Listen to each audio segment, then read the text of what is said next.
চামচ দিয়ে ধীরে ধীরে ঘষতে শুরু করলো। চামচ দিয়ে কংক্রিট ভাঙা শুনতে হাস্যকর, কিন্তু ওরা থামেনি। তারপর তারা একটা ডিভাইস বানায়, ভ্যাকুয়াম ক্লিনারের মোটর, গিটারের তার আর চামচ দিয়ে তৈরি এক ধরনের ড্রিল। ড্রিলের শব্দ ঢাকতে ফ্রাঙ্ক প্রতিদিন জোরে অ্যাকর্ডিয়ন বাজাতো। বাইরে সবাই ভাবতো সে গান বাজাচ্ছে, ভেতরে চলছিল জেল ভাঙা, গার্ডদের বোকা বানানো।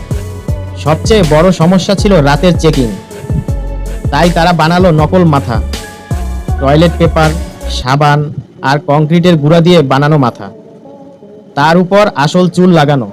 দূর থেকে দেখে একদম আসল মানুষের মতো লাগতো। রাতে বিছানায় ওই মাথা রেখে তারা পালানোর প্রস্তুতি।